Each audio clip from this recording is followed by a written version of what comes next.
Praise the Lord. I want to greet you all in the matchless name of our Lord and Savior Jesus Christ. I'm so happy and glad to be with all of you this moment. आप सभी के साथ इस समय होना मेरे लिए बहुत ही आनंद की बात है. मुझे पता है कि as a church you've been going through some difficult times. कलीसिया होने के नाते आप थोड़े से समय के लिए आप मुश्किल के घड़ी से गए हैं, लेकिन मेरी आशा है कि यीशु मसीह जो हमारी भली आशा है वो आपके संग है. आज जब हम आराधना भी करेंगे, प्रभु की स्तुति भी करेंगे, तो परमेश्वर आपको और हमें दिलासा देगा. आमीन. हम सभी अपनी आंखों को बंद करें.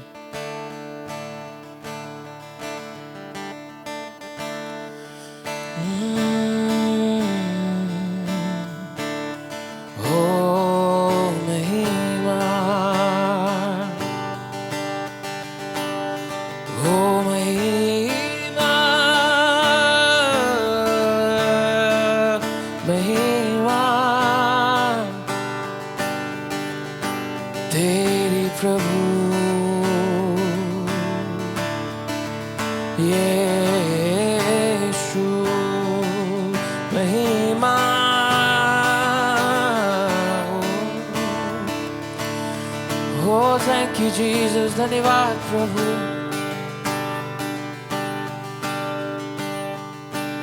Oh, we give you praise. प्रभु जी, हम आपका धन्यवाद देते हैं आज की सुबह के लिए. प्रभु हम आपका धन्यवाद देते हैं प्रभु आज के समय के लिए. और प्रभु हमारे विश्वास है प्रभु कि प्रभु आप आज इस वक्त प्रभु आप हमें स्पर्श करेंगे, एक नए अभिषेक से प्रभु आप भरेंगे. प्रभु उसके लिए हम आपका धन्यवाद देते हैं प्रभु. सारा मान महिमा आदर गौरव यीशु मसीह हम आपको देते हैं. इस प्रार्थना को आपके प्यारे मीठे नाम से मांगते हैं. Amen. Amen.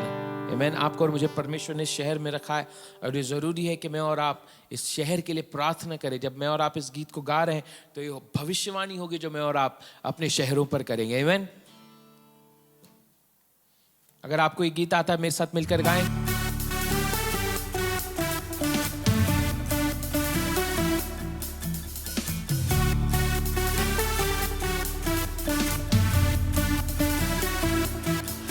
ये है तेरा शहर, ये है तेरा जहां, इसे देखता तू रहता सदा. ओ ये ज़मीन है तेरी, आसमां भी तेरा, तूने शब्दों से इन्हें रचा. ए खुदा तूने मुझे मोड़ा, तूने फिर भी दिल क्यों मुझसे जोड़ा. क्या हूँ मैं जो तेरे मन में मैं बसा, क्यों तू मुझसे भेंट है करता.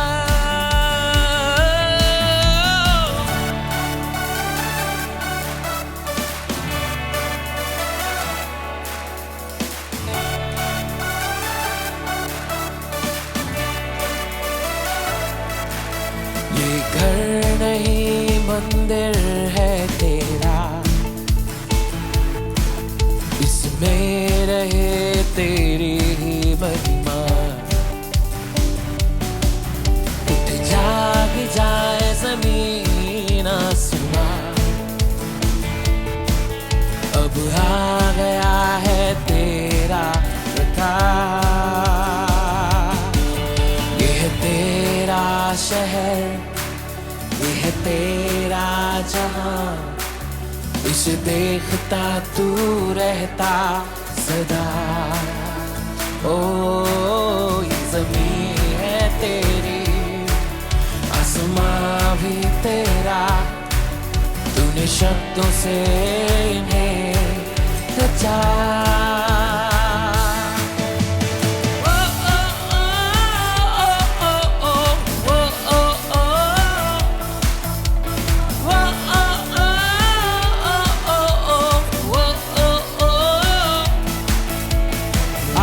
प्रभु इन फाटकों से आ, तेरी मर्जी से इस शहर को बना.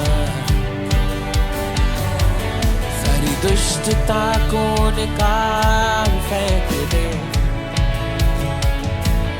इस शहर में तेरा परचम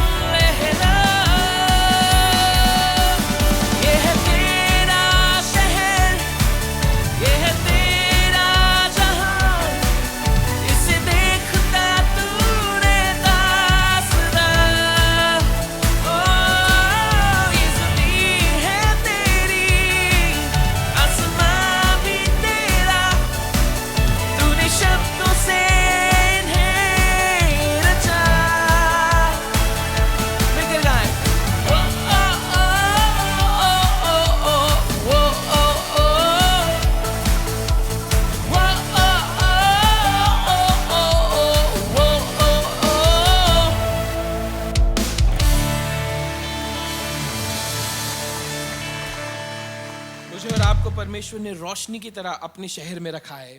मैं और आप इस अंधकार से भरी हुई जिंदगी में या लोगों के जीवन में मैं और आप रोशनी है। आमीन।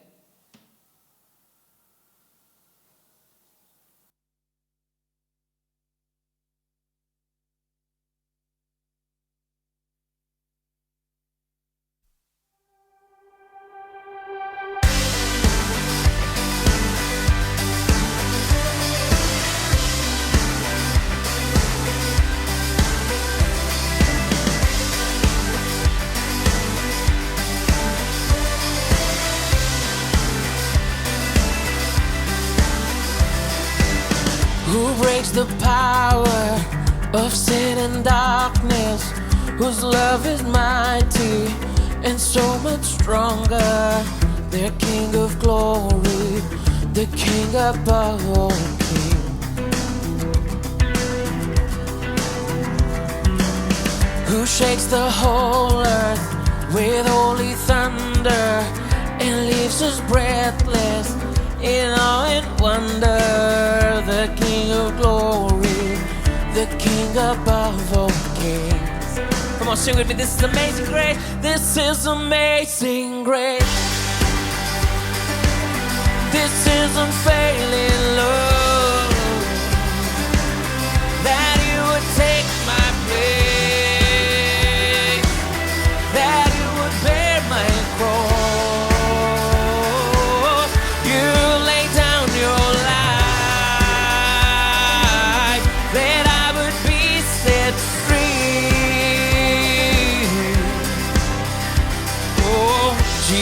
I'll sing for all that you've done for me.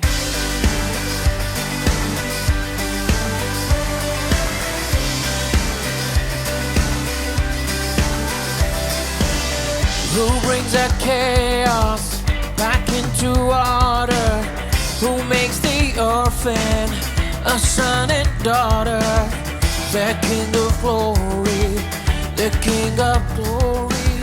Who rules the nations with truth and justice, shines like the sun in all of its brilliance. The King of glory, the King above all kings. This is amazing grace. This is unfailing love. That you would take my place,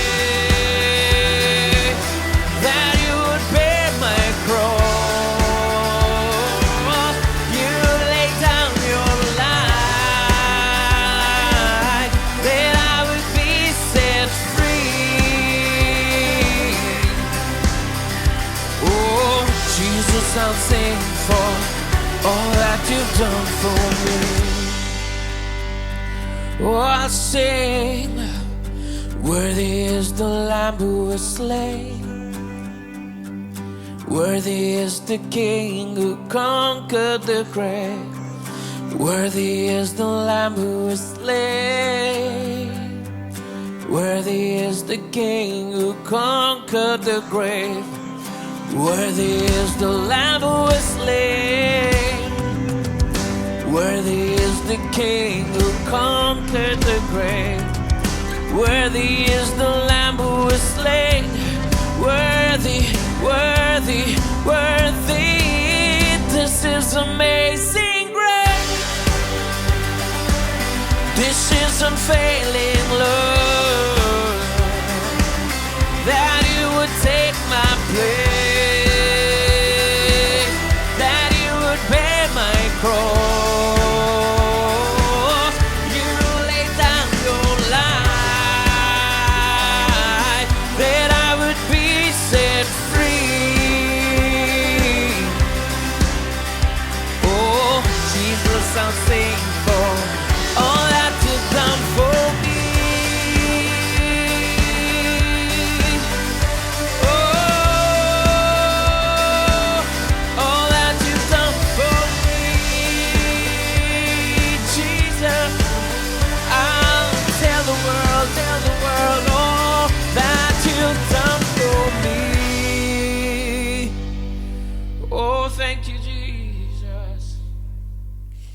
God took everything. प्रभु ने आपके मेरे सारे पापों को, आपके हमारे सारे श्रापों को, हमारी बेइज्जती को, हमारे दुख को, हमारे तकलीफ को, प्रभु ने सारी चीजों को उस कलवरी की क्रूस पर उठा लिया। आज के सुबह या जिस भी समय आप मुझे देख रहे हैं, जब मैं और आप परमेश्वर में, जब मैं और आप यीशु मसीह में, जब हम जुड़े हुए, when we abide with him, he gives us joy that is unexplainable. प्रभु ऐसे आनंद से आपको और हमें भरता है जिसे मैं और आप एक्सप्लेन भी नहीं कर पाएंगे, उसे समझा भी नहीं पाएंगे। और जितने भी मुझे वडोदरा से देख रहे हैं, मेरी प्रार्थना है आपके जीवन पर कि यही परमेश्वर के आनंद को, प्रभु की उस शांति को आप भी महसूस करें।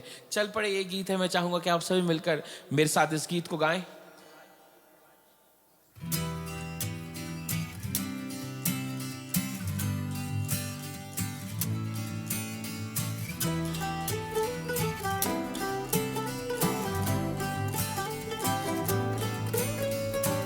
मेरे साथ मिलकर गाएं। एक भविष्यवाणी का गीत है और मैं और आप इस वक्त इस बात को अपने जीवन पर घोषित करेंगे। मैं चल पड़े यीशु के साथ, अंधियारी राह में तू रोशनी बन,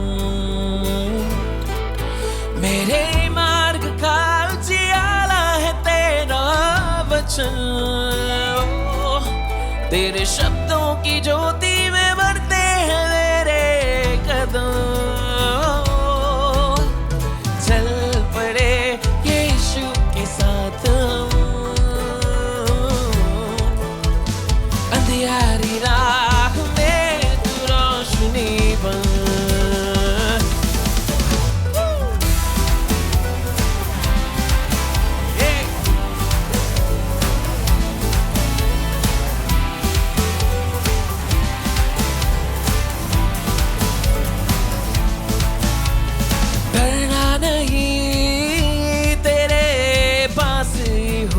वो चाहे तू अंधियारी तराई में हो, डरना नहीं, डरना नहीं, तेरे पास ही होगा वो, चाहे तू अंधियारी तराई में हो, क्योंकि यीशु की मार्ग है वो सत्य वो जीवन मेरा, यीशु ही मार्ग है वो सत्य वो जीवन मेरा। ओ चल पड़े यीशु के साथ, अंधियारी राह में तू रोशनी बन, मेरे मार्ग का उजियाला है तेरा वचन, तेरे शब्दों की ज्योति में बढ़ते हैं मेरे कदम।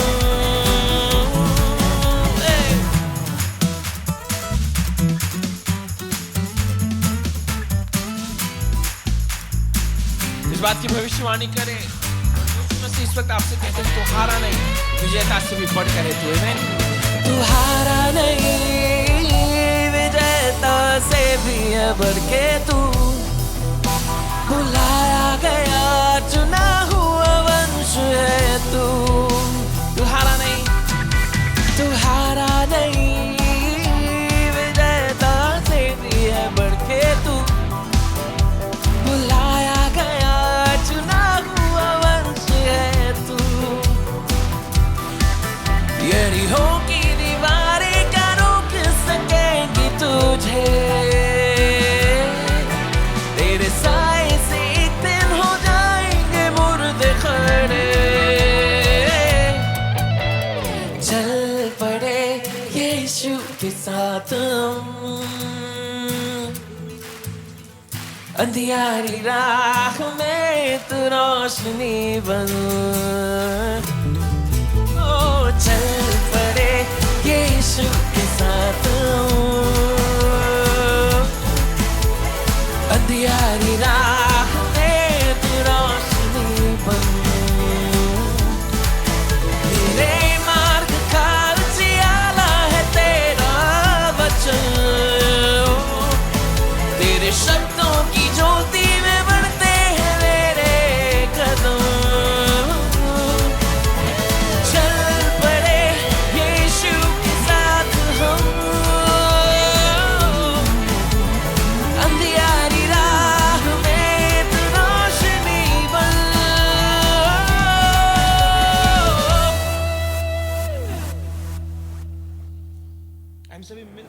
आइए मिलकर इस वक्त हम प्रभु यीशु मसीह के नाम को धन्यवाद दें, जिसके कारण मुझे और आपको पनाह मिली, जिसके कारण मैं और आप आज के समय जब हम प्रभु की उपस्थिति में शुद्ध, पवित्र और पाक ठहराए गए हैं, जहां कहीं पे भी अपने हाथों को उठाकर प्रभु को धन्यवाद दें।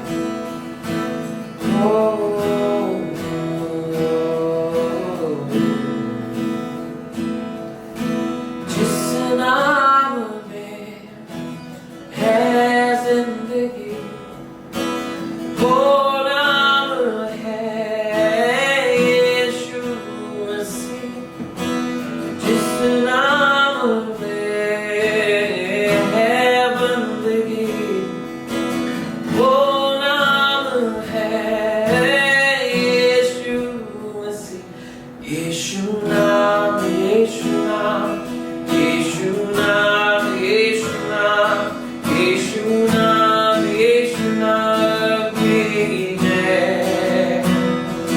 यीशु नाम, यीशु नाम, यीशु नाम, यीशु नाम, यीशु नाम, यीशु नाम की जय। प्रभु ईश्वर के यीशु मसीह आपके नाम को प्रभु हमारे शहरों पर, प्रभु हमारे परिवारों पर, प्रभु हमारी कलीसिया पर, हमारे हर एक चुनौती पर, प्रभु हम उस नाम को जो सारे नामों में श्रेष्ठ है, जिसमें सारा अधिकार है, उस नाम को हम इसको घोषित करते हैं।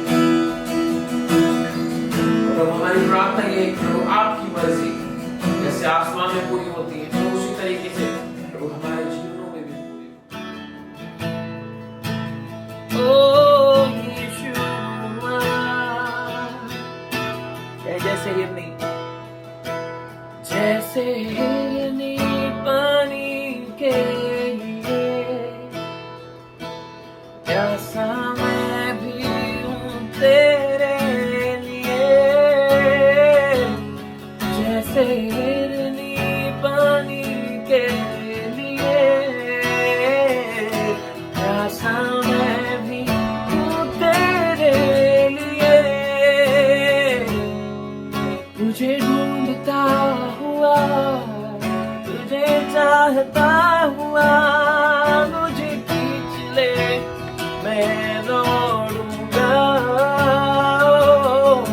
मुझे ढूंढता हुआ, तुझे चाहता हुआ, मुझे खींच ले, मैं दौड़ूंगा। ले चल मुझे, ले चल मुझे, तू है जहां। ले चल मुझे,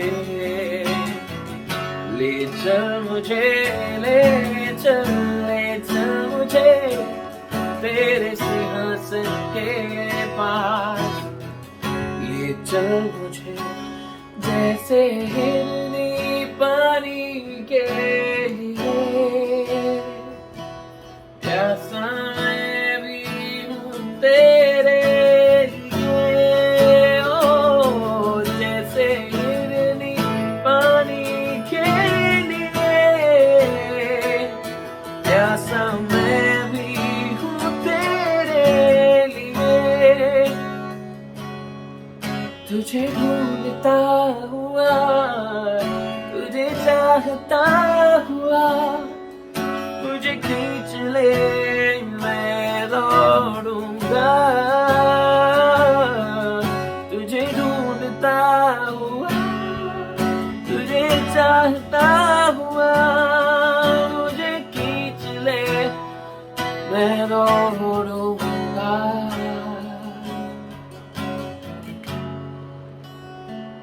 Oh, as the deer panteth for the water, so my soul pants for you, Lord. As the deer panteth for water, so does my soul longs for you, Jesus. प्रभु जी, हम आपका धन्यवाद देते हैं आज के इस दिन के लिए। प्रभु, जितने भी लोग प्रभु आज हमारे साथ जुड़े हैं प्रभु, तो मेरी प्रार्थना यही है कि प्रभु वो भूख को प्यास जो आपके नाम के लिए प्रभु हमारे हृदय में, हमें से सभी के मनों में प्रभु बढ़ती चली जाए। प्रभु, ताकि हमारा लक्ष्य यीशु मसीह आप हो प्रभु, ताकि हमारा चाहना, हमारा प्रेम आपका राज्य हो प्रभु। और प्रभु, हमारा दौड़ना सिर्फ और सिर्फ आपके लिए, आपके करीब आने के लिए हो प्रभु। ये हमारी प्रार्थना है। धन्यवाद देते हैं प्रभु आज के सुबह के लिए, आपकी उपस्थिति के लिए प्रभु। धन्यवाद देते हैं प्रभु आपके वायदों के लिए जो आपने हमारे लिए आपके वचनों में छोड़ा है प्रभु। और हम जानते हैं कि वो सारे के सारे हाँ और आमीन है। आमीन। प्रभु आप सभी को आशीष दें। मैं आशा रखता हूँ कि आज की सुबह आपने प्रभु के थ्रोन से, उसके सिंहासन से आपने कुछ अनोखा, कुछ नया पाया है। आमीन। प्रभु आप सभी को आशीष दें। आप हमारे साथ ऑनलाइन बने रहिए, हम वचनों की ओर बढ़ेंगे। आप सभी को जय मसीह की। प्रभु आपको आशीष दे। सब आप लोग अच्छे होंगे। पिछले सप्ताह से अब तक प्रभु ने आपको संभाला है, उसका धन्यवाद दें और उसकी स्तुति करें। हमेशा उसका धन्यवाद देते रहें। पिछले दिनों से ऐसे दौर में भी प्रभु की सुरक्षा आप पर और हम पर बनी हुई है और इसलिए परमेश्वर का धन्यवाद दें। आइए हम सीधे अपनी स्टडी में चलेंगे। मैं आपको पिछले 2-3 सप्ताह से श्रेष्ठ गीत की पुस्तक यानी सॉन्ग ऑफ सॉन्ग्स या सॉन्ग ऑफ सोलोमन, और हिंदी में श्रेष्ठ गीत कहते हैं, उस पुस्तक से मैं आपको सिखा रहा हूँ। श्रेष्ठ गीत है ये। सच में देखा जाए, यहूदी तो इस पुस्तक के बारे में कहते हैं कि ये परम पवित्र स्थान के जैसी बात है। यानी ये पुस्तक जो है वो परम पवित्र स्थान के जैसी है। यानी कि इसमें जो बताया गया है वो परमेश्वर की उपस्थिति आपके और मेरे साथ जो नजदीकी का संबंध है उसके विषय में है। ये प्रेम गीत है और इसके लिए जरूरी है कि यदि हम परमेश्वर की आत्मा से भरे हैं और उसके प्रेम से भरे हैं, यदि हमने परमेश्वर के अनुग्रह का, उसके उद्धार का अनुभव लिया है, तो ये पुस्तक समझना, सीखना हमारे लिए बड़ी आसान हो जाएगी। वैसे अगर आप इस पुस्तक को पढ़ें तो आप देखें, यदि कोई व्यक्ति शारीरिक वासना, लालसा से भरकर अगर इस पुस्तक को पढ़ेगा तो वो उसका गलत अर्थ लगाएगा। लेकिन यदि आप और मैं परमेश्वर की आत्मा से भरकर इस पुस्तक को अगर हम और आप सीखें तो इसमें जो भेद है, इसमें जो रहस्य है, वो सच में हमें रोमांचित कर देता है। हमें एक अलग तरह का अनुभव देता है और प्रभु पे हमारे विश्वास को बढ़ा देता है। तो हम सीख रहे हैं श्रेष्ठ गीत, उसका पहला अध्याय, और हमने अभी तक आपको बताया कि दूसरे वचन में, दूसरे पद में वो कहता है कि वो अपने मुख के चुंबनों से मुझे चूमे। यहाँ पर जो वधू है वो वर से चाहती है कि वो मुझे चूमे। आप देखते हैं बाइबल में नए नियम में अगर आप और हम देखें तो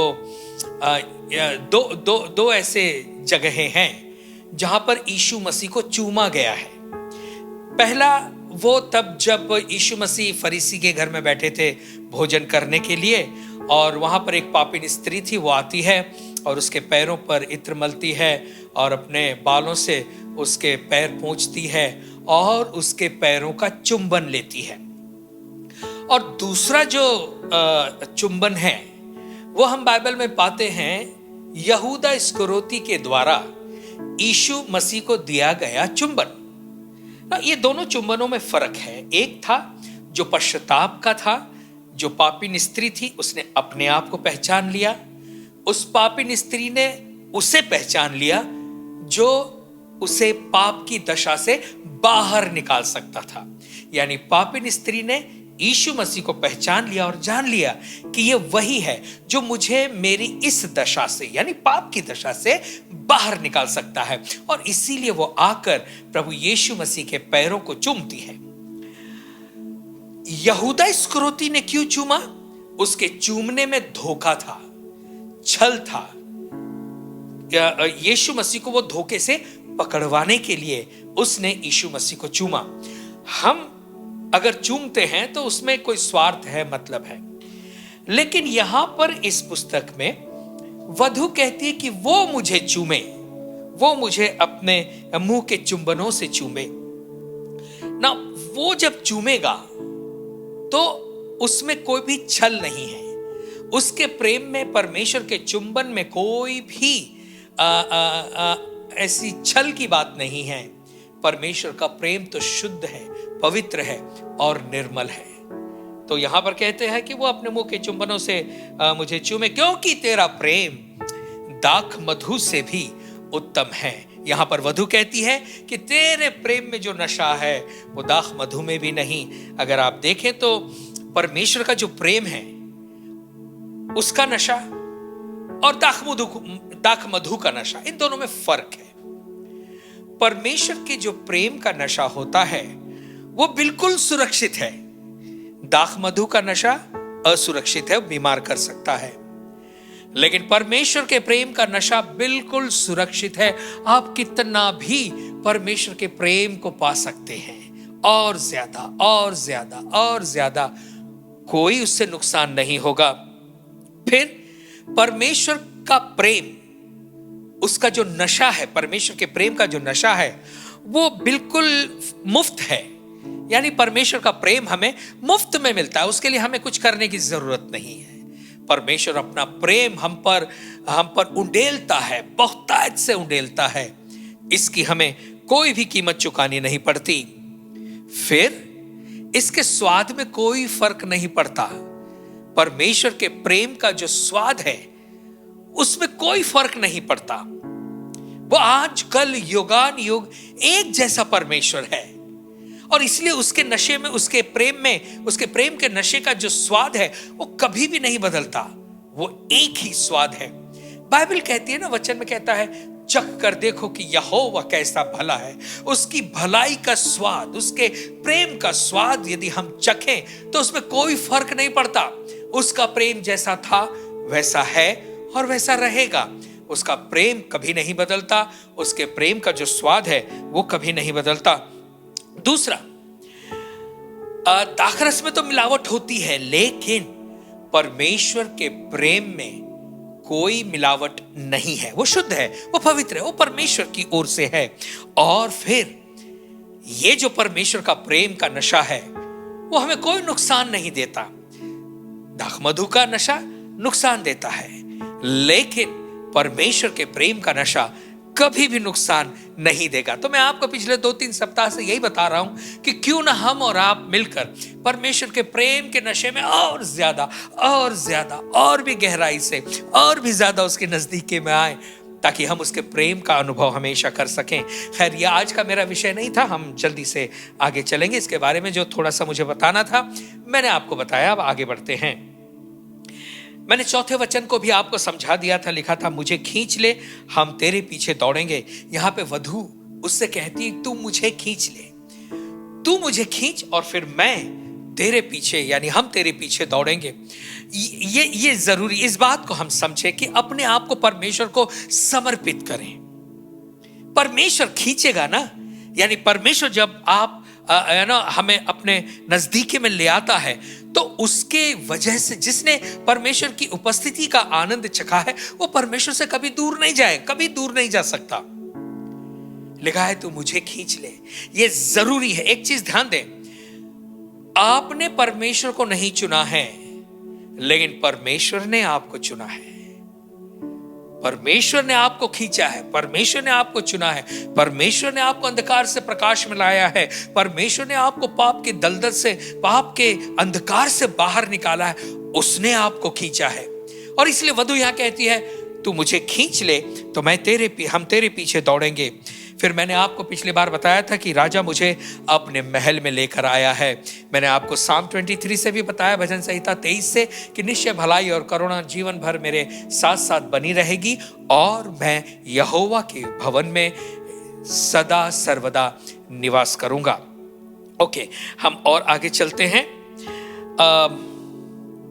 हम तुझ में मगन और आनंदित होंगे, हम दाखमधु से अधिक तेरे प्रेम की चर्चा करेंगे। जब कोई प्रभु के प्रेम के नशे में होता है तो उसी का वो वर्णन, चर्चा करेगा जिस चीज के वो नशे में है। ये सारी चीजें मैंने आपको पिछली बार बता दिया है। आइए हम अब आगे चले। 5वां पद देखेंगे। यहां पर लिखा है, हे यरूशलेम की पुत्रियों, मैं काली तो हूं पर सुंदर हूं, केदार के तंबुओं के और सुलेमान के पर्दों के तुल्य हूं। मुझे इसलिए न घूर कि मैं सांवली हूं, क्योंकि मैं धूप से झुलस गई। मेरी माता के पुत्र मुझसे अप्रसन्न थे। उन्होंने मुझको दाख की बारियों की रखवालीन बनाया, परंतु मैंने अपनी निज दाख की बारी की रखवाली नहीं की है। अब यहां पर जो वधू है वो अपने आप को देख रही है, अपने आप को औरों के नजरिए से देख रही है, अपने आप को दूसरों की नजर से देख रही है। और इसलिए वो कहती है ना कि मैं काली हूं, यानी कि तुम्हारी नजर में मैं काली हूं। और हां, बाहरी रूप से इस चीज को मैं भी जानती हूं कि मैं काली हूं, लेकिन लिखा है काली होने के बाद भी, मेरा रंग सांवला होने के बाद भी मैं सुंदर हूं ना। इसका अर्थ क्या है? देखिए, आप और हमें जब परमेश्वर ने चुना, जब प्रभु यीशु मसीह ने आपको और मुझे चुना, तो हम में कोई ऐसी सुंदरता नहीं थी जिसको देखकर वो चुनना, यानी हमारे अंदर ऐसी कोई धार्मिकता नहीं थी, या हमारे अंदर ऐसी कोई लायकी नहीं थी, या दूसरे शब्दों में हमारे अंदर ऐसी कोई योग्यता नहीं थी जिसके आधार पर हम ये दावा कर सके या कह सके कि इसकी वजह से उसने मुझे चुना ना। हम पाप में, हम सभी पाप के दलदल में, पाप के अंधकार में, पाप की छाया में थे। हम सभी काले थे, लेकिन परमेश्वर का धन्यवाद हो, वो यहां पर कहती है कि लेकिन मैं सुंदर हूं। आज भी जब आप और मैं जी रहे हैं, हम और आप ये नहीं कह सकते कि हम 100% सिद्ध हो गए हैं, पूरी तरह से सिद्ध हो गए हैं, ऐसा नहीं है। धन्यवाद हो परमेश्वर का, जिसने आपको और मुझे पवित्र आत्मा दिया है, जो हमें प्रतिदिन प्रभु यीशु के स्वरूप में बदलता चला जाता है, अंश अंश करके हमें बदल रहा है। हमारे सांवलेपन को, हमारे कालेपन को, हमारे पाप को, हमारे जीवन के अंधकार को वो धीरे धीरे खत्म कर रहा है। लेकिन भले मैं 100% शुद्ध या सिद्ध नहीं हूं, अभी भी मुझ में पाप है। पौलुस जैसा व्यक्ति कहता है कि जिस चीज को या जिस काम को मैं करना चाहता हूं वो मैं नहीं कर पाता, और जिसको मैं नहीं करना चाहता वो आसानी से कर देता हूं। ऐसी दशा में उसका करने वाला मैं नहीं, लेकिन मेरे अंदर बसा हुआ पाप है। यानी कि कहीं तो वो अपने आप के काले रंग को पहचान रहा है, अपने पाप की दशा को पहचान रहा है। लेकिन यदि आपने और हमने प्रभु यीशु मसीह को स्वीकार किया है, कोई व्यक्ति जब प्रभु यीशु मसीह को स्वीकार करता है तो वो उसका बाहरी रूप से नहीं बदलता है, हां, लेकिन अंदरूनी रूप से वो बदल जाता है। तो भले हमारे जीवन में पाप हैं, फिर भी परमेश्वर की सुंदरता भी हमारे अंदर है।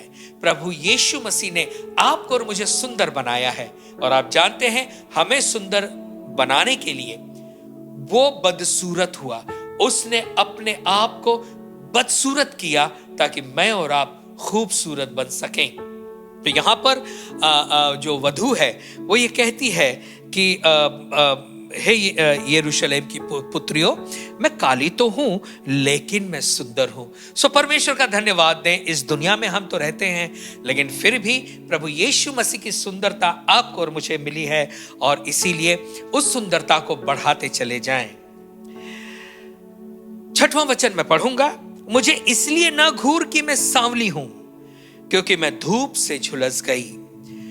मुझे इसलिए मत देख कि मैं काली हूं। देखिए, लोग जो है हमारी ओर देखते हैं तो हमारी अच्छाइयों को कम और हमारी बुराइयों को ज्यादा देखते हैं। यानी कि हमारी अच्छाइयां उन्हें इतनी जल्दी आकर्षित नहीं कर पाती जितनी जल्दी हमारी बुराइयां उन्हें आकर्षित कर लेती हैं। तो यहां पर वधू कहती, मुझे ना घूर कि मैं सांवली हूं, यानी तुम मुझे इसलिए देख रही हो क्योंकि मैं सांवली हूं ना। उस समय के दौर में अगर देखा जाए तो सांवला रंग जो है वो सुंदर नहीं माना जाता था, गोरा रंग सुंदरता का प्रतीक था। तो यहां पर वधू कह रहे कि मुझे इसलिए ना घूर कि मैं सांवली हूं, मुझे इसलिए मत देख कि मेरे अंदर बुराइयां हैं, मुझे इसलिए मत देख कि मेरे जीवन में तुझे कुछ कमी दिख रही है, ऐसा नहीं है। इसलिए ना घूर कि मैं सांवली हूं। प्यारो, आज आप और मैं किसी की बुराइयों को देखने से बेहतर यह होगा कि हम उसकी अच्छाइयों को देखें और उसकी बढ़ाई करें। क्या होगा? धीरे धीरे उस मनुष्य की बुराइयां भी कम होते चली जाएंगी। क्यों? क्योंकि अच्छाई की प्रशंसा सुनना उसकी आदत हो जाएगी और इसलिए वो नहीं चाहेगा कि कोई भी बुराई उसके जीवन में हो। तो अगर हम किसी को अप्रिशिएट करें, बढ़ाई करें तो अच्छी बात है, इसमें कोई बुरी बात नहीं है। बच्चों को भी अगर आप बढ़ाई करें, उनकी अप्रिशिएट करें तो बच्चे और भी अच्छे होते चले जाते हैं। अगर हम उनकी बुराई को देखकर उन्हें उनकी निंदा करते रहें, उन्हें गिराते रहें, तो वो कहीं ना कहीं से तो टूट जाएंगे। और इसलिए जरूरी है कि लोगों की बुराई देखने से ज्यादा बेहतर ये होगा कि हम उनकी अच्छाइयों को देखें। परमेश्वर ने भी तो हमारी बुराइयों की तरफ ध्यान नहीं दिया। उसने, हम बुरे हो थे फिर भी वो हमारे लिए मारा गया, उसने अपनी जान हमारे लिए दी है। तो परमेश्वर ने हमारी बुराइयों को नहीं देखा। परमेश्वर ने संसार से ऐसा प्रेम किया कि उसने अपने इकलौते पुत्र को भेज दिया, दे दिया, ताकि जो कोई इस पर विश्वास करेगा वो नाश नहीं होगा, अनंत काल का जीवन पाएगा। फिर यहां पे 6वें पद में लिखती है, मुझे इसलिए न घूर कि मैं सांवली हूं, क्योंकि मैं धूप से झुलस गई। इसके अर्थ को समझें। वो कहती है, मेरा जो सांवलापन है ये मेरी सच्ची पहचान नहीं है, ये धूप से झुलसने के कारण से हुआ है। क्योंकि यहां पर वधु कहती है कि मैं सुंदर हूं। वधु अपने आप को जानती है कि वो सुंदर है, लेकिन वो कहती है कि मैं धूप के कारण झुलस गई हूं। धूप के कारण, ये कौन सी धूप है जो हमें झुलसा देती है, या जो हमारे रंग को सांवला कर देती है, जो हमारे मन को निराश कर देती है, जो हमें बोझ तले ले आती है, जो हमें ये सोचने पे मजबूर कर देती है कि मैं ठीक नहीं हूं, या मैं किसी लायक नहीं हूं, या मैं किसी काम का नहीं हूं। आप देखिए, आप और मैं इस जिंदगी को जीते हैं। हम और आप जिंदगी के उतार चढ़ाव से होकर जाते हैं, रेगिस्तान के दौर से होकर जाते हैं। ऐसे भी दौर हमारे जीवन में आते हैं जब ऊपर से धूप की गर्मी और नीचे से गर्म रेत, ऊपर और नीचे दोनों ओर से आप और मैं, हम ऐसे झुलसे हुए या झुलसाने वाले बातों के दौर से होकर जाते हैं। लेकिन प्यारो, क्या होता है?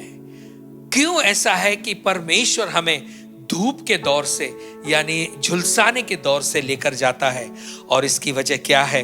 आप देखें, पुराने नियम में भी अगर आप देखें, रेगिस्तान का जो अनुभव है, दौर है, परमेश्वर ने बहुतों के जीवन में लाया है। ये समय नहीं है कि मैं उसको लेकर आपको बताऊं, लेकिन मैं कुछ थोड़ा सा आपको बताऊंगा। रेगिस्तान के दौर से परमेश्वर लेकर गया है। क्यों लेकर गया है? ताकि परमेश्वर उस रेगिस्तान में अपने लोगों से बातें कर सके। परमेश्वर इजरायलियों को रेगिस्तान से होकर लेके गया, उस गर्मी की धूप में और उस गर्मी से भरी हुई ऐसे वातावरण से वो लेकर गया, रेगिस्तान के दौर से लेकर गया। जब परमेश्वर इजरायलियों को लेकर गया, आप जानते हैं वो दौर जो है इजरायलियों के आशीषों का दौर था। परमेश्वर ने 10 आज्ञाएं इजरायलियों को रेगिस्तान में ही दी हैं। रेगिस्तान में ही परमेश्वर ने मूसा को चुना ताकि वो जलती हुई झाड़ी के द्वारा मूसा से बातें कर सके। रेगिस्तान के ही दौर में परमेश्वर ने एलिया को चुना ताकि वो परमेश्वर जो है एक धीमी मधुर आवाज से एलिया से बातें कर सके। तो रेगिस्तान का दौर जो गर्मी और झुलसाने का दौर है, यदि आप उस दौर से होकर जा रहे हैं तो निराश नहीं हो, बिल्कुल नहीं, क्योंकि यही वो दौर है जहां पर परमेश्वर आपसे बातें करेगा ना। मेरा सवाल यह है कि क्यों परमेश्वर रेगिस्तान में ही हमसे बातें करेगा? क्यों नहीं परमेश्वर अच्छे वातावरण में, जब हमारे जीवन में सब कुछ अच्छा चल रहा है, तब क्यों नहीं बात करता? क्यों रेगिस्तान में हमें ले जाता है? क्यों रेगिस्तान में वो हमसे बातें करता है ना? उसकी वजह यह है कि यदि हम हरियाली भरी हुई जगह में हो, जहां का नजारा बहुत अच्छा है, जहां पे बहुत अच्छी ठंड पड़ी है और मौसम भी बहुत अच्छा हो, यदि हम ऐसे जगह पर हों तो हमारा ध्यान उन सारी बातों को देखने में जाएगा जो हमारे चारों ओर हैं।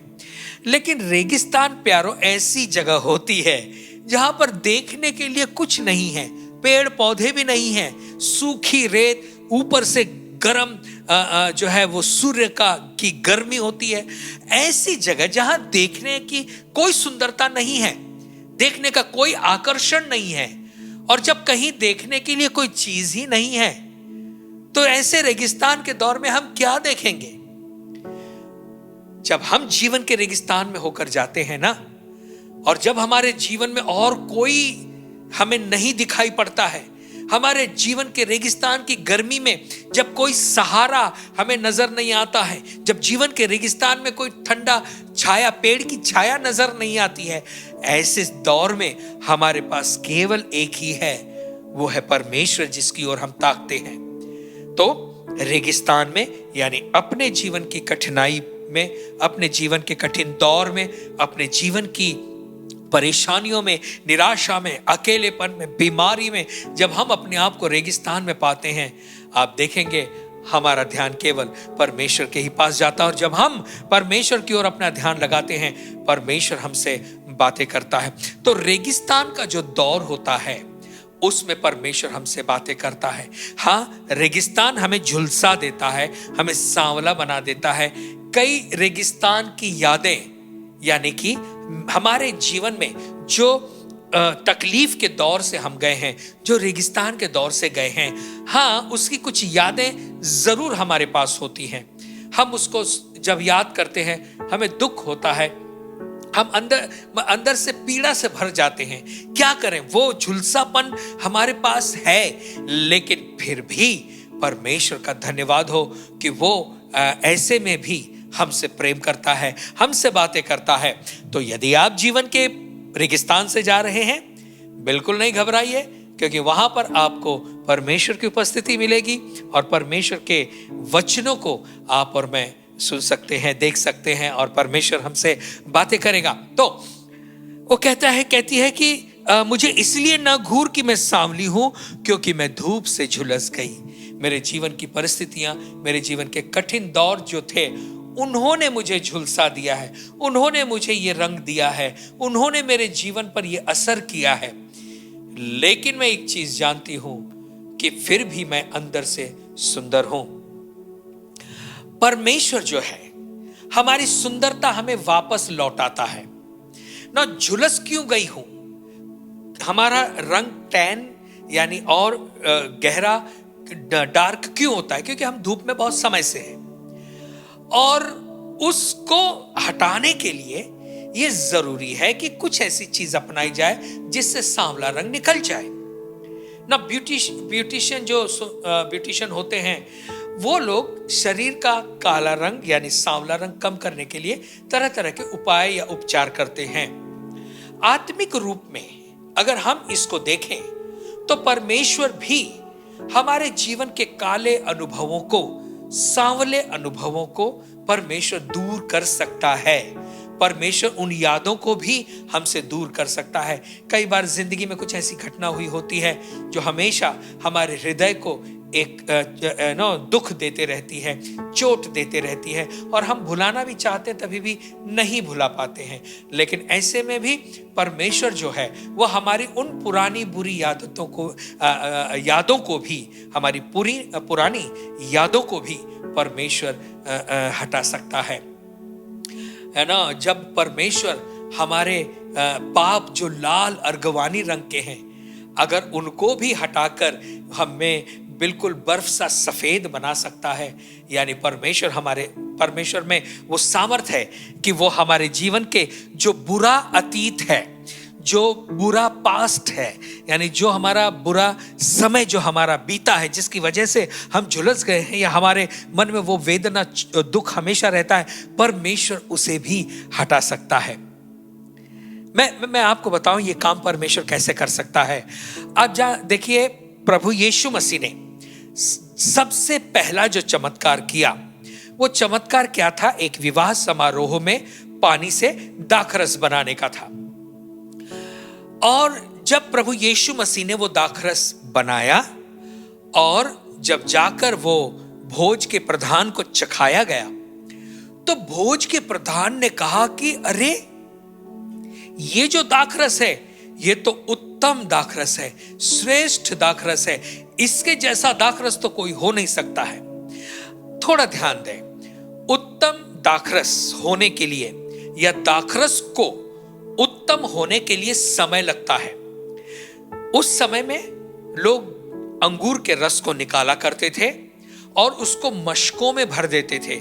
मशक यानी जानवर की चमड़ी से बनाया गया चमड़े का थैला, और उसमें वो भर दिया करते थे और उसे सालों साल पड़ा रहने देते थे। जितना पुराना होगा उतना ही वो अच्छा होगा। यानी कि मान लीजिए, उदाहरण के तौर से, अगर सर्वश्रेष्ठ या अच्छा दाखरस बनने के लिए 5 साल का समय लगता है, 5 साल में मान लीजिए, मैं ये नहीं कहता कि 5 साल ही लगते हैं, मैं एक उदाहरण आपको बता रहा हूं कि अगर उत्तम दाखरस बनने में 5 साल का समय लगता है, तो यहां पर विवाह समारोह में प्रभु यीशु मसीह ने उत्तम दाखरस बस पलक झपकते ही बना दिया ना। अगर आप इस बात को गहराई से सोचें कि परमेश्वर क्या कर सकता है, परमेश्वर किस तरह से काम करता है। उत्तम दाखरस बनाने के लिए प्रभु यीशु मसीह को 5 साल का समय नहीं लगा, या उसे पुराना करके उत्तम बनाने का समय प्रभु यीशु मसीह ने नहीं लिया। परमेश्वर तो समय के ऊपर भी राज करता है ना। समय जो है उसके आधार पर परमेश्वर काम नहीं करता। परमेश्वर है, वो समय का गुलाम नहीं है। आपके और मेरे जैसे हम समय के आधार पर चलते हैं, वैसे परमेश्वर समय का गुलाम नहीं है। परमेश्वर की नजर में 5 साल यूं ही पलक झपकते हो सकता है। तो सबसे उत्तम दाखरस बनने के लिए यदि 5 साल का समय लगता है, तो यीशु मसीह ने उत्तम दाखरस पलक झपकते ही उसी समय बना दिया। यानी कि दाखरस बनने में जो पिछले समय लगता है उसकी कोई जरूरत नहीं है। प्रभु यीशु मसीह ने उसी समय उत्तम दाखरस बना दिया। क्यों? क्योंकि परमेश्वर जो है अतीत के ऊपर भी, हमारे पास्ट के ऊपर भी राज करता है। परमेश्वर हमारे अतीत को बदल सकता है। परमेश्वर अगर पानी से उत्तम दाखरस बना सकता है, तो प्यारो आज इस चीज को ध्यान दें। यदि आपका अतीत यानी आपका पास्ट यदि बुरा है और उसकी कड़वी यादें या चुभने वाली यादें या ऐसी यादें जिनकी वजह से आप अपने आप को हमेशा दोषी समझते रहते हैं, आप हमेशा निराशा में भरे हैं, प्यारो आज के दिन इस चीज को ध्यान दें। ठीक है, आपके अनुभवों ने, आपके जीवन की परिस्थितियों ने, आपकी झुलस ने आपको झुलसा दिया था, हो गया, ठीक है, लेकिन परमेश्वर आपके उस बुरे अतीत को क्षमा करके, माफ करके पूरी तरह से मिटाने की भी सामर्थ्य रखता है। तो यहां पर इस शिक्षा में यहां पर वो कहती है कि मुझे इसलिए न घूर कि मैं सांवली हूं, मैं इसलिए क्योंकि मैं धूप से झुलस गई थी। मेरे जीवन के रेगिस्तान ने मुझे झुलसा दिया था। आप और मैं अपने जीवन के खट्टे मीठे, अच्छे बुरे अनुभवों से होकर जाते हैं, और जिस दौर से होकर हम जाते हैं, हम अपनी पहचान भी उन्हीं दौर के आधार पर हम कर लेते हैं। लेकिन यहां पर वो कहती है कि मैं धूप से झुलस गई। मेरी माता के पुत्र मुझसे अप्रसन्न थे, उन्होंने मुझको दाख की बारियों की रखवालीन बना दिया, परंतु मैंने अपनी निज दाख की बारी की रखवाली नहीं की। यहां पे वो कहती है कि मेरे सौतेले भाई बहन, वो मुझसे खुश नहीं थे। आप प्रभु की सुंदरता को लिए जब चलते हैं, तो उस सुंदरता से शैतान प्रसन्न नहीं होगा, वो खुश नहीं होगा। संसार के लोग आपके विरोध में आएंगे। जब भी आप परमेश्वर के वचन और उसके आधार पर चलने की कोशिश करते हैं, जब भी आप परमेश्वर के वचनों पर चलने की कोशिश करते हैं, आप हमेशा देखेंगे कोई ना कोई रुकावट आपके जीवन में जरूर आएगी। यानी ऐसी कोई बात होगी जो आपको वचनों में बढ़ने से रुकाएगी। क्योंकि आप अगर परमेश्वर में बढ़ेंगे तो ये लोगों को अच्छा नहीं लगेगा, शैतान को विशेष करके अच्छा नहीं लगेगा। वो आपसे खुश नहीं होगा, वो आपको हमेशा नीचे गिराने की कोशिश करेगा। उन्होंने मुझको दाख की बारियों के रखवालीन बना दिया, परंतु मैंने अपनी निज दाख की बारी की रखवाली नहीं की। उन्होंने मुझे औरों और दूसरे काम में लगा दिया, लेकिन मेरे अपने जीवन की ओर देखना मैं भूल गई। मेरा समय जो था वो कहीं और बीतने लगा, यानी जो मुझे मेरे लिए करना था वो मैं नहीं कर पाई, तो मेरी माता के पुत्र मुझसे अप्रसन्न रहे। तो अभी मैंने आपको बताया, जब आप प्रभु में आगे बढ़ते हैं तो संसार के लोग जो है वो सच में आपके विरोध में आएंगे। तो हिम्मत नहीं आ रहे, आप और हमें आगे बढ़ते रहना है और परमेश्वर की महिमा करते रहना है। आगे का जो है मैं आपको अगले सप्ताह बताऊंगा, लेकिन अभी तक हमने क्या देखा? नंबर 1 हमने देखा, वधू कहती है कि मैं काली हूं लेकिन फिर भी मैं सुंदर हूं। परमेश्वर का धन्यवाद हो, हमारे पाप के कालेपन से प्रभु यीशु मसीह के लहू ने हमें शुद्ध और साफ किया है। आज जो सुंदरता आपके और मेरे पास है वो किसी हमारी अपनी नहीं, लेकिन प्रभु यीशु मसीह की है ना। मनुष्य बाहरी रूप को देखता है, लेकिन परमेश्वर तो हमारे हृदय को देखता है। तो आपकी जो सुंदरता है वो प्रभु यीशु मसीह के द्वारा मिली हुई सुंदरता है। और यहाँ पे वधू बताती है कि मैं धूप से झुलस गई हूं, मैं ऐसे जीवन के दौर से होकर गई जब मेरे जो उतार चढ़ाव के दौर से होकर जाना पड़ा, रेगिस्तान के दौर से होकर जाना पड़ा, और इसलिए मैं झुलस गई हूं। फिर मेरी माता के पुत्र यानी कि जो मेरे सौतेले भाई बहन थे वो मुझसे खुश नहीं थे। संसार में जब आप और मैं रहते हैं, प्रभु के मार्ग में आगे बढ़ते हैं, हमारे अपने ही लोग हमसे खुश नहीं होंगे, और लेकिन फिर भी हिम्मत नहीं आ रहे, उसका प्रेम महान है। सो अगले इतवार को हम और भी आगे देखेंगे। इसमें बहुत कुछ है, एक ही समय में तो मैं पूरा नहीं बता सकता, बहुत सा भेद है, बहुत सा रहस्य है, इसीलिए तो ये श्रेष्ठ गीत है। और इसी श्रेष्ठ गीत की श्रेष्ठ बातों को आप और मैं लेते चले जाएंगे। परमेश्वर की आत्मा से भरकर, परमेश्वर के प्रेम से भरकर बैठे और आप सुनते चले जाएंगे। प्रभु आपको आशीष दे।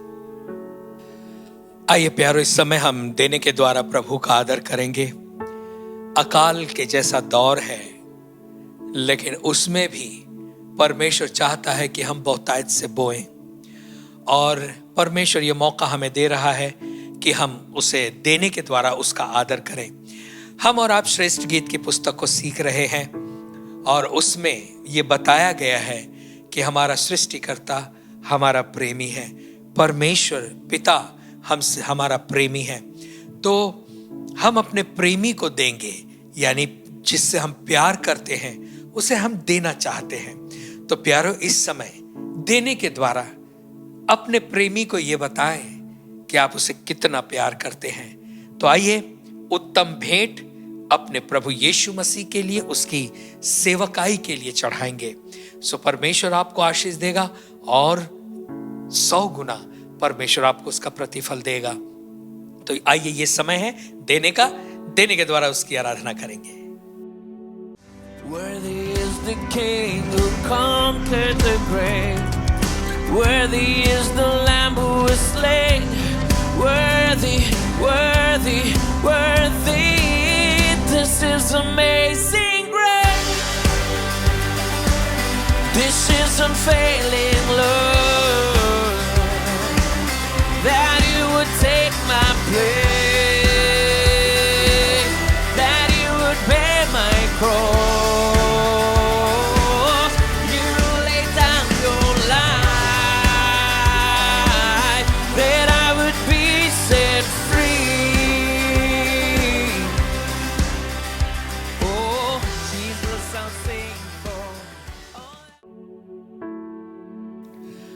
आइए इस भेंट के लिए हम प्रार्थना करें। सर्वशक्तिमान और जीवित परमेश्वर, हम धन्यवाद देते हैं जमा की गई इस भेंट के लिए। प्रभु, हर एक भाई बहन जो इस समय हमें देख रहे हैं, इस आराधना में शामिल हुए हैं, प्रभु उन्होंने अपने अपने घरों में आपकी भेंट को अलग किया है। प्रभु परमेश्वर, इन्होंने ये बीज बो दिया है, एक परिवार के रूप में बोया है। प्रभु अब परमेश्वर हम प्रार्थना करते हैं हर एक परिवारों पर स्वर्ग खुल जाए। प्रभु स्वर्ग के भंडार खुल जाए, इनकी हर कमी घटी दूर हो जाए। प्रभु यीशु मसीह के नाम से गरीबी के श्राप को हम आज्ञा देते हैं, इसी समय इन्हें छोड़कर निकल जाए। हम गरीबी के श्राप के बंधन को तोड़ते हैं प्रभु यीशु के नाम से। प्रभु परमेश्वर, इनके बिजनेस में इन्हें आशीष मिलने लगे, इन्हें बहुतायत मिलने लगे, इनकी जॉब में प्रभु इनकी सैलरी बढ़ा दे। प्रभु इनको प्रमोशन दे दे मेरे परमेश्वर। जिनको नौकरी नहीं है प्रभु उन्हें अच्छी जॉब मिल जाए, ऐसी हम प्रार्थना करते हैं। जिनके ऊपर कर्जा है प्रभु उनका कर्जा हम दूर करते हैं प्रभु यीशु के नाम से। प्रभु परमेश्वर, जो आर्थिक तंगी के दौर से जा रहे हैं, जिनके पास हमेशा कमी घटी रहती है, कभी भी पैसा पूरा नहीं पड़ पाता है, ऐसे हर एक श्राप को हम प्रभु यीशु मसीह के नाम से तोड़ देते हैं। प्रभु आपके बच्चों को कभी किसी भली वस्तु की कमी घटी नहीं होगी, क्योंकि हमारा परमेश्वर हमारा चरवाहा है और वो हमेशा अपनी भेड़ों को हरी हरी चरागाहों में चराता है। तो प्रभु हम प्रार्थना करते हैं हर एक परिवार के जीवन में हरी चरागाहें बढ़ते चली जाएं और इनके पास बहुतायत हो, इनके पास किसी चीज की कमी ना हो। प्रभु परमेश्वर, इन्हें हर एक को इतना दें कि ये बहुतायत से देने वाले बन सकें। धन्यवाद राजा मेरे प्रभु परमेश्वर, इस भेंट को आप स्वीकार आपने किया, इसके लिए हम आपका धन्यवाद देते हुए ये प्रार्थना हम प्रभु यीशु मसीह के नाम से मांगते हैं। आमीन आमीन। सो परमेश्वर आपको आशीष दे, क्योंकि हमने और आपने भेंट जमा की है। मैं चाहूंगा कि यदि आप चाहते हैं, आपके पास भेंट है, तो आप हमें फोन करके बता दें, हम आएंगे और हम आपसे वो भेंट लेकर जाएंगे। बहुत ही जल्दी जैसे लॉकडाउन खुल जाएगा हम आपके घरों में आएंगे। कलीसिया चर्च जो है वो आपके घरों में शुरू होगा।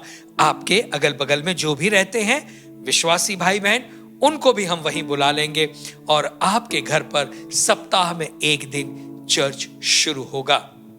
सो इस चीज के लिए प्रार्थना करें। और फिर शनिवार रविवार जो हम लोग प्रार्थना करते हैं, शनिवार रात को 10 से शुक्रवार रात को 10 से लेकर शनिवार की रात को 10 बजे तक जो आप चेन प्रेयर करते हैं, प्लीज वो जारी रखें, क्योंकि प्रार्थना ही हमें विजय दिलाती है। और कलीसिया के लिए प्रार्थना करें। हम आप सभी के लिए प्रार्थना करते हैं। परमेश्वर आप सभी को बहुत आशीष दे। धन्यवाद हमसे जुड़ने के लिए। फिर से मिलेंगे अगले इतवार को 10:30 बजे। आइए हम प्रार्थना के द्वारा इस सभा को समाप्त करें। सर्वशक्तिमान हमारे जीवित परमेश्वर, इस समय हम धन्यवाद देते हैं आपकी उपस्थिति के लिए, धन्यवाद देते हैं वचनों की समझ देने के लिए, हमें सिखाने के लिए धन्यवाद प्रभु। और परमेश्वर हम धन्यवाद देते हैं कि आपने हमें आशीषित किया है। हर एक भाई बहन को आप स्पर्श करें। आने वाला ये जो सप्ताह है हर एक के लिए आनंद भरा, शांति भरा, सुरक्षा भरा, आपकी चंगाई से भरा हुआ हो प्रभु। हर एक को आप सुरक्षित रखें, अपनी आत्मा की अगुवाई में चलाएं, अपने अभिषेक को इन पर बढ़ाते चले जाएं प्रभु परमेश्वर। और आपके विश्वास में ये सभी मजबूत होते चले जाएं। धन्यवाद फिर से एक बार प्रभु इस समय के लिए, आज के इस दिन के लिए। एक रविवार का समय आपने दिया कि हम एक परिवार के रूप में एक साथ आ सके, इसके लिए आपका धन्यवाद देते हुए ये प्रार्थना हम प्रभु यीशु मसीह के नाम से मांगते हैं। आमीन आमीन। प्रभु आपको आशीष दे। मिलेंगे अगले इतवार के दिन 10:30 बजे।